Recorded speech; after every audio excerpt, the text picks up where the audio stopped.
चलिए आज हम लोग एपी के व्यापक रूप के बारे में जानेंगे। ठीक है, इससे पहले वाले क्लास में हम लोग एपी के बारे में जाने हुए हैं कि एपी क्या चीज़ है, एपी कैसे बना, एपी को डिफाइन किए हुए थे हम लोग।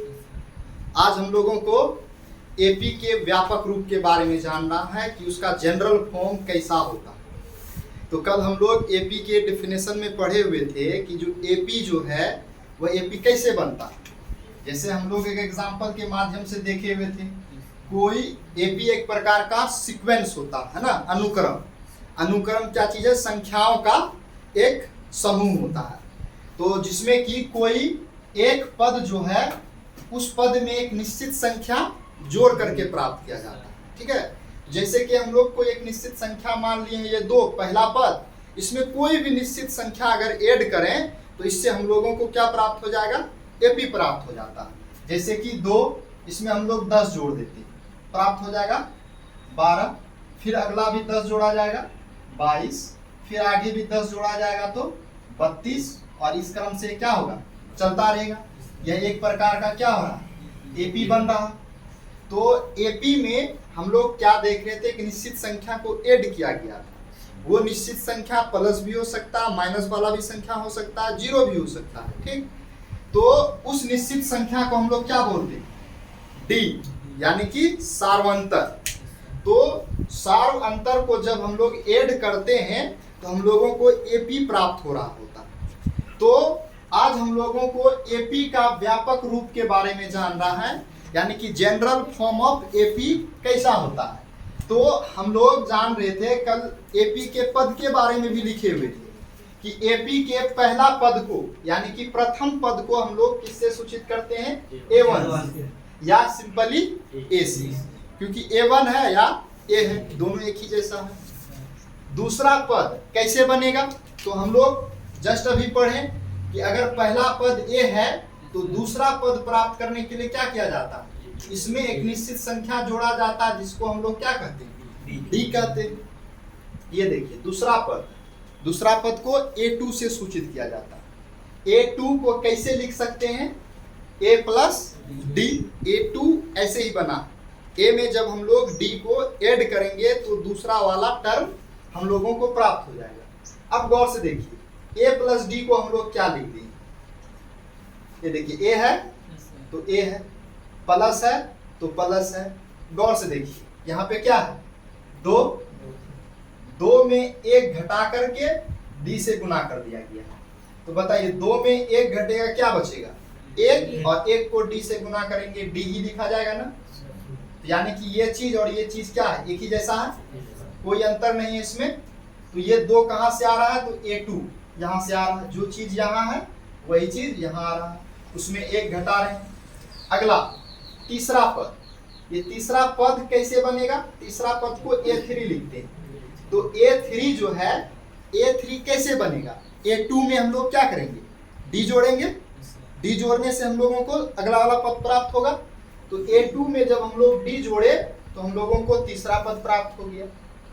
अब गौर से आगे देखिए, A2 का मान कितना है? A2 का मान A प्लस D है। A2 का मान A प्लस D है, और प्लस में क्या है? D है, तो D लिख दिया गया। अब जैसे ये इतना लिख दिए तो हम लोग इसको ऐड कर देंगे। ये देखिए क्या है? A है तो A, और ये D प्लस D कितना हो जाएगा? 2D हो जाएगा। कोई दिक्कत होगा? A प्लस 2D किसके बराबर होगा? A3, यानी कि A3 को आप कभी भी किसी भी सिचुएशन में आप डायरेक्ट लिख सकते हैं A प्लस 2D। ठीक, इसका इस्तेमाल किया जाएगा सवाल में। अब आगे देखिए, इसको एक नया रूप में लिखा गया। A है तो A, यहाँ क्या है? 2 है। देखिए यहाँ पे तीसरा है, 3 में क्या किया गया? 1 घटा दिया गया, तो क्या बचेगा? 2। 3 में 1 घटेगा, 2 बचेगा, इंटू D, तो A प्लस 2D ही हो जाएगा। यानी कि इस दोनों में कोई अंतर नहीं है, दोनों एक ही चीज है, बस लिखने का एक है ना पैटर्न प्राप्त करने हैं लोग, है ना, ताकि nवां पद हम लोग लिख पाए। उसी तरीके से चौथा पद, यानी कि A4 कैसे बनेगा? A3 में D जोड़ेंगे, पहला वाला पद में D जोड़ते हैं तो अगला वाला पद प्राप्त होता है। तो हम लोग A3 में D जोड़ दिए तो हम लोगों को A4 प्राप्त हो गया। A3 का मान कितना है, गौर से देखिए यहाँ पर A3 A प्लस 2D के बराबर है, तो A3 के जगह पर हम लोग A प्लस 2D रख दिए हैं और ये D है तो D है। अब उसके बाद इसको जोड़ेंगे, A है तो A और 2D और 1D कितना हो जाएगा, ये 3D हो गया। तो आपका A4 कितना प्राप्त हो गया, A प्लस 3D। और इसको हम लोग एक नया रूप में लिख सकते हैं, A plus 4 minus 1 into D। 4 में 1 घटेगा, क्या बचेगा, 3 इंटू D, तो 3D ही होगा। उसी तरीके से पांचवा पद A5 बराबर कैसे प्राप्त होगा, A4 में D जोड़ेंगे, A4 में D जोड़े तो 5 प्राप्त हो गया है आपका। उसके बाद देखिए A4 का मान कितना है, A प्लस 3D यहाँ रख दिया गया है, और आगे में D है तो D जोड़ दिए तो A प्लस 4D प्राप्त हो गया। आगे 4 को हम लोग क्या लिख सकते हैं, 5 माइनस इंटू D। तो हम लोग A 5वां तक प्राप्त किए हैं। इसी तरीके से और आगे चलता रहेगा, 6ठा 7वां 8वां 9वां 10वां 11वां, तो कहाँ तक चलेगा हमको पता नहीं है। तो लास्ट हम लोग डॉट डॉट करके दिखा दिए कि चलता रहेगा कहाँ तक, nवां पद। nवां पद का मतलब अंतिम पद है ना, लास्ट वाला टर्म। तो nवां पद को किससे सूचित किए थे कल, an से। nवां पद को an से सूचित किया गया। तो nवां पद को कैसे लिख सकते हैं, तो गौर से ध्यान दीजिए आप। nवां पद का मतलब होता है an minus 1 into D.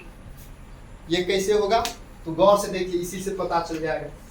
A5 है, A5 को क्या लिख रहे हैं, A4 प्लस डी लिख रहे हैं ना। तो यहाँ क्या हो रहा है, 5 में 1 घट रहा है ना, तो A4 बच रहा। तो यहाँ n है तो इसमें क्या करेंगे, n में 1 घटेगा, यानी इससे पहला वाला पद में d जोड़ेंगे तब में n प्राप्त होगा।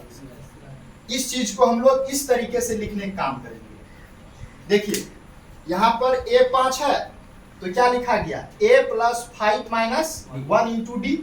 तो यहाँ पे क्या है, an, तो an को क्या लिखेंगे, A प्लस, यहाँ पर जो संख्या हो रहा है वही संख्या में ना घटाते हैं 1। देखिए यहाँ 5 है तो यहाँ 5 में 1 घटा है, 4 है तो 4 में 1 घटा है, 3 है तो 3 में 1 घटा है, 2 है तो 2 में 1 घटा है ना। तो an बराबर आपका क्या हो रहा है, A plus n minus 1 into D. तो यहाँ से आपका एक और नया फॉर्मूला बना कि किसी भी AP का अगर nवां पद निकालना हो तो nवां पद का मतलब होता है an, और an किसके बराबर होता है, A plus n minus 1 into D के बराबर होता है। यह आपका दूसरा फॉर्मूला। nवां पद यानी कि an is equal to A plus n minus 1 into D. और हम लोग कल पहला फॉर्मूला पढ़े थे क्या निकालने के लिए, d निकालने के लिए, है ना। कि d कैसे निकलेगा, तो A2 माइनस A1 के सहायता से किसी भी टर्म से निकाल सकते हैं, ऐसा नहीं कि 2 से ही 1 निकालेंगे ना। डायरेक्ट लिख सकते हैं A10 माइनस A9, ऐसा भी लिख सकते हैं, है ना। अगला पद से उससे पहले वाला पद घटाएंगे तो d का मान निकल सकता है। तो d का मान निकालने के लिए सीखे हुए हैं, यानी कि सारवंतक। आज हम लोग दूसरा फॉर्मूला के बारे में पढ़ लीजिए, an is equal to A plus n minus 1 into D होता है। तो ये कैसे निकला समझ में आया, ये AP का जनरल फॉर्म हम लोग इस तरीके से सिद्ध करके निकाल लिए। नहीं तो डायरेक्ट हम लोगों को पढ़ना होता कि याद कर लीजिए nवां पद बराबर फॉर्मूला इतना होता, लेकिन हम लोग प्रैक्टिकली निकाल लिए फॉर्मूला को। अब आगे देखिए, बताया गया है AP के प्रकार के बारे में, टाइप्स ऑफ AP। AP 2 प्रकार का होता है, पहला एक परिमित AP और दूसरा अपरिमित AP। इंग्लिश में परिमित AP को फिनाइट AP कहते हैं और अपरिमित AP को इनफिनाइट AP कहते हैं। परिमित नाम से पता चल रहा, परिमित किसको बोलते हैं, फिनाइट। फिनाइट का मतलब जिसका अंत होता, जो सीमित होता, जो शांत होता, उसको हम लोग बोलते हैं फिनाइट या परिमित, बंधा हुआ, है ना। परिमित मतलब बंधा हुआ। जैसे कि एक एग्जाम्पल से, डिफिनेशन नहीं लिखे, केवल एग्जाम्पल से हम लोग समझेंगे इसको। यह एक AP दिख रहा है, 2 4 6 8 डॉट डॉट डॉट लास्ट में 50 है। ये एपी देखिए परिमित है, यानी कि निश्चित है ना, इसके आगे जाएगा ही नहीं, ये खत्म हो गया, अंतिम पद दे दिया गया। उसी तरीके से ये भी एक एपी है, अंतिम पद दे दिया गया, इसके आगे लिखा ही नहीं जाएगा, ये डिफाइन कर दिया गया, इतना ही। उसी तरीके से 10 से स्टार्ट हुआ है, 1000 तक दिया, ये अंतिम पद दे दिया है, इसके आगे जाएगा ही। तो यहाँ पर पद का संख्या क्या है, निश्चित।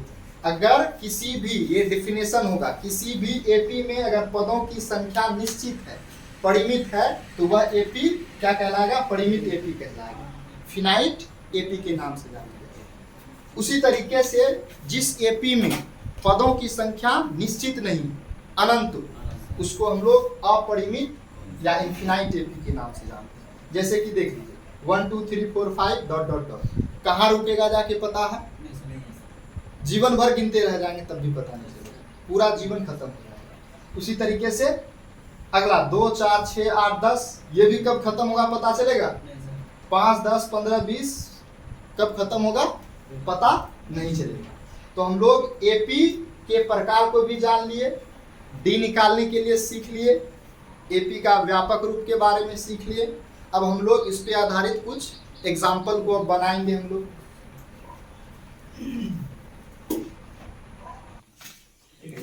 देखिए सवाल में कहा क्या गया है कि सबसे पहले आप इसको पहचानिए, यह एपी में है या नहीं है। अगर एपी में है तो अगला इसका 3 पद आपको लिखना है। ये केसी सिन्हा का 6 नंबर का सवाल है, 6 का 2, एनसीईआरटी का 4 का पहला नंबर का सवाल है, ठीक है।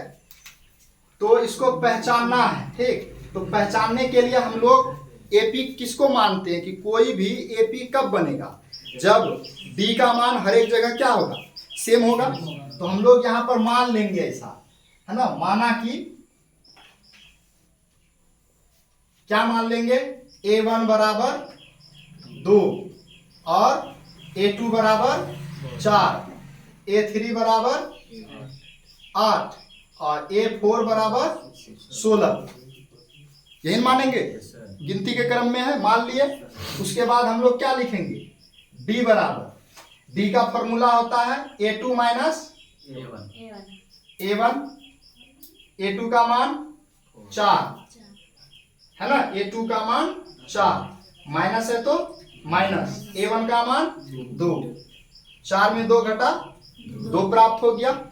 अगला फिर से हम लोग क्या करेंगे, D निकालेंगे, अगला वाला D बराबर A3 माइनस A2, A3 का मान कितना है 8 और फिर A2 का मान 4, तो 8 में 4 घटा 4 आ गया। उसके बाद क्या है ना, अगला पद चौथा है और D निकालेंगे, A4 माइनस A3, 16 में 8 घटेगा, क्या बचेगा 8 बचा। तो यहां क्या देख रहे हैं, सभी D का मान बराबर है क्या, D कभी भी अलग अलग हो सकता है, D क्या चीज है, एक निश्चित संख्या है। तो यहाँ पे क्या दिख रहा है, D का मान अलग अलग है। तो यहां से हम लोग लिखेंगे, यहाँ D बराबर जो है आपका A2 माइनस A1 बराबर नहीं है A3 माइनस A2 बराबर नहीं है A4 माइनस A3। D का मान जो है A2 माइनस A1 के बराबर आना चाहिए, सभी बराबर आना चाहिए, लेकिन ये दोनों आपस में क्या हो रहा, बराबर नहीं हो रहा। इसलिए दिया सूची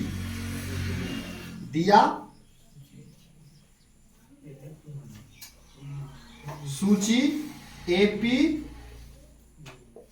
में नहीं है। इस तरीके से आंसर लिखेंगे। तो एपी कौन है या नहीं है, इसको जांचने के लिए आपको जितना भी पद दिया गया है उन सभी का डी निकालना होगा, टोटल का डी। अगर टोटल डी बराबर आ जाएगा तो लिख देंगे कि यहाँ डी बराबर सभी बराबर है, इसलिए दिया सूची एपी में है। अगर डी बराबर नहीं आया तो कह देंगे यह एपी में नहीं है। अगर मान लिया जाए कि अगर बराबर आ जाता तो क्या करते, इसका अगला पद 3 ठो लिख देते, वही डी को आगे जोड़ते जाते तो अगला 3 पद प्राप्त हो जाता। समझ में आ रहा?